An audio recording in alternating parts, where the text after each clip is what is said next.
अनदेखा इश्क, एक राजा और रानी की रहस्यमयी प्रेम कहानी। सालों पहले राज्य अमरसिंहगढ़ अपनी खूबसूरती और रहस्यमयी कहानियों के लिए मशहूर था। यहाँ के राजा विक्रांत सिंह अपने पराक्रम और न्यायप्रियता के लिए जाने जाते थे, लेकिन उनकी जिंदगी में प्यार के लिए कोई जगह नहीं थी, या शायद उन्हें सही प्रेम अभी तक मिला ही नहीं था। पर फिर एक दिन एक ऐसी रानी उनके जीवन में आई जिसने इतिहास बदल दिया। एक रात विक्रांत सिंह अपनी घुड़सवारी के दौरान जंगल के पास एक पुराना मंदिर देखने गए। वहां उन्होंने एक रहस्यमयी युवती को चंद्रमा की रोशनी में खड़े देखा।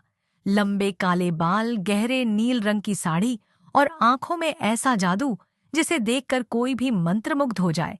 राजा को लगा कि वह कोई अप्सरा है। तुम कौन हो? राजा ने पूछा। युवती मुस्कुराई, मैं रानी हूं, लेकिन किसी राज्य की नहीं। राजा को पहली बार किसी के शब्दों में इतना आकर्षण महसूस हुआ। अगर तुम रानी नहीं हो तो महल में क्या कर रही हो? क्योंकि मैं तुम्हारी किस्मत हूं, उसने धीरे से कहा और अंधेरे में गायब हो गई। राजा पूरी रात सो नहीं सके। कौन थी वो? क्या ये कोई सपना था या हकीकत? अगली कुछ रातों में राजा ने उसे फिर से देखा, कभी महल के बगीचे में, कभी नदी के किनारे, कभी मंदिर के पास। धीरे धीरे राजा विक्रांत और रहस्यमयी युवती मृणालिनी के बीच प्रेम पनपने लगा। मृणालिनी को किताबें पढ़ने का शौक था, संगीत में उसकी आत्मा बसती थी और उसकी बातें राजा के दिल को छू जाती थीं। लेकिन एक रहस्य था।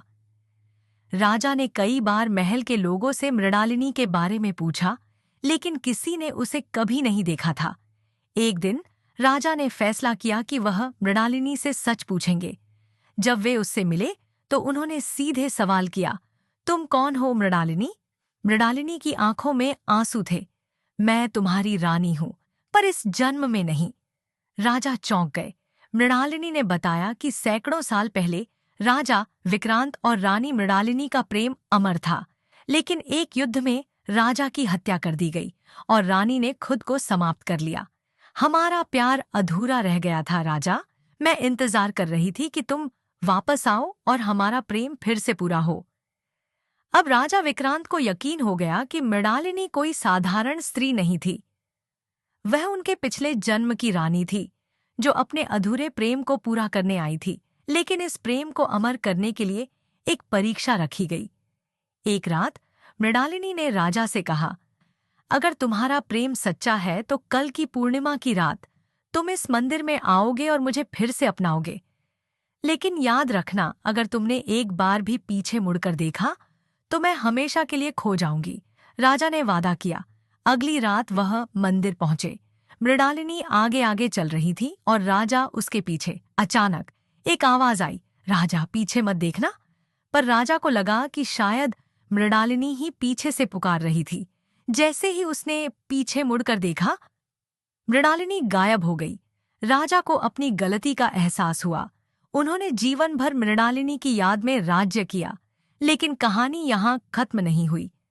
50 साल बाद जब राजा बूढ़े हो चुके थे, एक दिन उन्हें अपने महल में एक छोटी बच्ची मिली, जिसकी आंखें मृणालिनी जैसी थीं।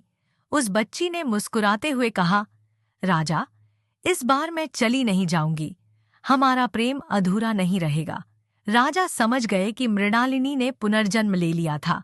अब वे हमेशा के लिए साथ रहने वाले थे।